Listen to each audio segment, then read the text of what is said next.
News Kannada ವಾಹಿನಿಗೆ ಸ್ವಾಗತ. ಬೆಳಗಾವಿ ಸೇರಿ ರಾಜ್ಯದ ಸಮಗ್ರ ಅಭಿವೃದ್ಧಿಗೆ ರಾಜ್ಯ ಸರ್ಕಾರ ಬದ್ಧವಾಗಿದೆ ಎಂದು ಮುಖ್ಯಮಂತ್ರಿ ಸಿದ್ದರಾಮಯ್ಯ ಹೇಳಿದ್ದಾರೆ. ಭಾನುವಾರ ಬೆಳಗಾವಿಯಲ್ಲಿ ಸ್ಮಾರ್ಟ್ ಸಿಟಿಯ ನೂತನ ಕಲಾಮಂದಿರ ಲೋಕಾರ್ಪಣೆಗೊಳಿಸಿ ಮಾತನಾಡಿದರು. ಬೆಳಗಾವಿಯ ಸಮಗ್ರ ಅಭಿವೃದ್ಧಿಗೆ ನಮ್ಮ ಸರ್ಕಾರ ನಿರಂತರವಾಗಿ ಯೋಜನೆ ಕಾರ್ಯಕ್ರಮಗಳನ್ನು ರೂಪಿಸಿ ಜಾರಿಗೆ ತರ್ತಾ ಇದೆ. ಅಭಿವೃದ್ಧಿ ವಿಷಯದಲ್ಲಿ ಸರ್ಕಾರ ರಾಜಕೀಯ ಮಾಡಲ್ಲ ಎಂದಿದ್ದಾರೆ. ಎಲ್ಲ ಪೌರ ಕಾರ್ಮಿಕರ ಸೇವೆಯನ್ನ ಕಾಯಂಗೊಳಿಸುವ ಕಾರ್ಯ ನಡೀತಾ ಇದೆ ಎಂದು ಮುಖ್ಯಮಂತ್ರಿ ಸಿದ್ದರಾಮಯ್ಯ ಗುಡ್ ನ್ಯೂಸ್ ಕೊಟ್ಟಿದ್ದಾರೆ. ಈಗಾಗಲೇ ಗುತ್ತಿಗೆ ನೌಕರನ್ನ ಕನಿಷ್ಠ ವೇತನ ಅಡಿಯಲ್ಲಿ ತರಲಾಗಿದೆ. ಇದನ್ನು ಮಾಡಿದ್ದು ನಮ್ಮ ಸರ್ಕಾರವೇ. ಈಗ ಕಾಯಂ ಮಾಡುವುದು ಕೂಡ ನಮ್ಮ ಸರ್ಕಾರವೇ ಎಂದು ತಿಳಿಸಿದರು. ಕಲಾ ಮಂದಿರ ಮತ್ತು ಮಳಿಗೆಗಳು ಇರ್ತಕ್ಕಂಥ ಹೊಸ ಕಟ್ಟಡವನ್ನ ಉದ್ಘಾಟನೆ ಮಾಡಿದ್ದೇವೆ. ಈ ಕಟ್ಟಡವನ್ನ ಅತ್ಯಂತ ಸಂತೋಷದಿಂದ ಉದ್ಘಾಟನೆ ಮಾಡಿದ್ದೇನೆ ಅಂತಕ್ಕಂಥ ಮಾತುಗಳನ್ನು ಹೇಳಲಿಕ್ಕೆ ಬಯಸ್ತಾ ಇದ್ದೇನೆ.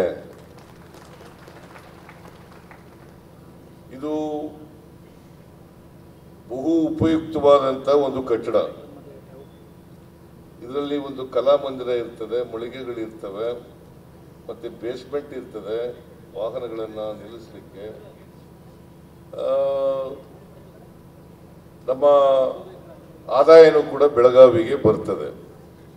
ಅಂತ ಒಂದು ಕಟ್ಟಡವನ್ನ ಇವತ್ತು ಉದ್ಘಾಟನೆ ಆಗಿದೆ. ಇದು ಸ್ಮಾರ್ಟ್ ಸಿಟಿ ಯೋಜನೆಯಲ್ಲಿ ನಿರ್ಮಾಣ ಆಗಿರ್ತಕ್ಕಂಥ ಕಟ್ಟಡ. ಸ್ಮಾರ್ಟ್ ಸಿಟಿ ಕಾರ್ಯಕ್ರಮ ಯೋಜನೆ ಕೇಂದ್ರ ಸರ್ಕಾರ ಮತ್ತು ರಾಜ್ಯ ಸರ್ಕಾರ ಎರಡೂ ಸರ್ಕಾರಗಳು ಸೇರಿ ಮಾಡತಕ್ಕಂಥ ಕಾರ್ಯಕ್ರಮ. 2015-16ರಲ್ಲಿ ಇದು ಪ್ರಾರಂಭ ಆಯಿತು. ಇದಕ್ಕೆ ಸ್ಮಾರ್ಟ್ ಸಿಟಿ ಇಡೀ ದೇಶದಲ್ಲಿ ಪ್ರಾರಂಭ ಆಗಿದೆ. ಇದು ಕೇಂದ್ರ ಸರ್ಕಾರದ ಪುರಸ್ಕೃತ ಯೋಜನೆ, ಸೆಂಟ್ರಲಿ ಸ್ಪಾನ್ಸರ್ಡ್ ಸ್ಕೀಮ್. ಈ ಸೆಂಟ್ರಲಿ ಸ್ಪಾನ್ಸರ್ಡ್ ಸ್ಕೀಮ್ಗೆ ಕೇಂದ್ರ ಸರ್ಕಾರ 50%, ರಾಜ್ಯ ಸರ್ಕಾರ 50%. ಎರಡೂ ಸರ್ಕಾರಗಳು, ಕೇಂದ್ರ ಸರ್ಕಾರ ಮತ್ತು ರಾಜ್ಯ ಸರ್ಕಾರ 50% ಆಗಿ ಕಟ್ಟಿರ್ತಕ್ಕಂಥದ್ದು. ಯಾವುದೋ ಒಂದು ಸರ್ಕಾರ ಮಾಡಿರ್ತಕ್ಕಂಥದ್ದಲ್ಲ.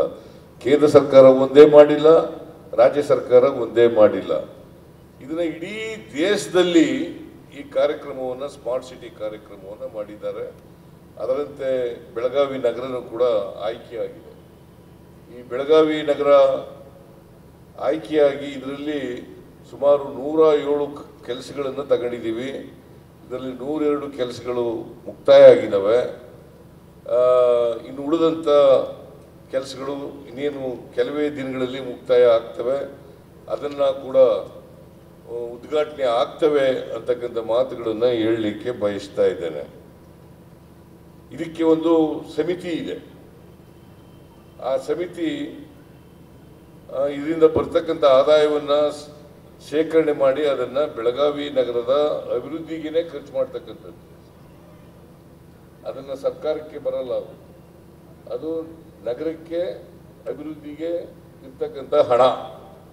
ಆ ಹಣ ಮುಂದೆ ಬರ್ತಕ್ಕಂಥದ್ದು ಬಹುಶಃ ಒಂದು 5-6 ಕೋಟಿ ಆಗ್ಬೋದು ಅಂತ ಅನಿಸುತ್ತೆ ನನಗೆ. ಒಂದು ತಿಂಗಳಿಗೆ ಸುಮಾರು ಇವೆಲ್ಲ ಬಾಡಿಗೆ ಕೊಟ್ಟರೆ ಆಕ್ಷನ್ ಮಾಡಿ ಅಂತ ಹೇಳಿದ್ದೀನಿ. ಯಾಕಂದರೆ ಟ್ರಾನ್ಸ್ಪರೆಂಟ್ ಆಗಿರ್ಬೇಕು. ಟ್ರಾನ್ಸ್ಪರೆಂಟ್ ಆಗಿ ಇರೋದ್ರಿಂದ ಬರ್ತಕ್ಕಂಥ ಆದಾಯ, ಹೆಚ್ಚು ಆದಾಯ ಬಂದರೆ ನಗರಕ್ಕೆ ಒಳ್ಳೆಯದು.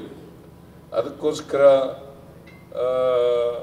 ಹೆಚ್ಚು ಆದಾಯ ಬರಲಿ ಅಂತ ಹೇಳಿ ಆಕ್ಷನ್ ಮಾಡಿ ಹರಾಜಾಕಿ ಬಂದಂಥ ಹಣವನ್ನು ಆ ಸಮಿತಿಯವರು ನಗರ ಬೆಂಗಳೂರು, ಬೆಳಗಾವಿ ನಗರಕ್ಕೆ ಅಭಿವೃದ್ಧಿಗೆ ಖರ್ಚು ಮಾಡ್ತಕ್ಕಂಥ ಪ್ರಯತ್ನವನ್ನು ಮಾಡ್ತಾರೆ ಅಂತಕ್ಕಂಥ ಮಾತುಗಳನ್ನು ಈ ಸಂದರ್ಭದಲ್ಲಿ ಹೇಳಲಿಕ್ಕೆ ಬಯಸ್ತಾ ಇದ್ದೇನೆ.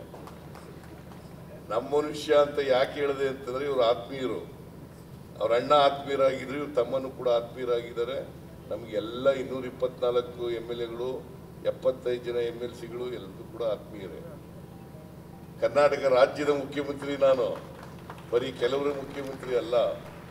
ಆದ್ದರಿಂದ ಬೆಳಗಾವಿಯನ್ನು ಕೂಡ ಅಭಿವೃದ್ಧಿ ಮಾಡತಕ್ಕಂಥ ಪ್ರಯತ್ನವನ್ನು ಮಾಡ್ತೇವೆ. ಈಗ 6,000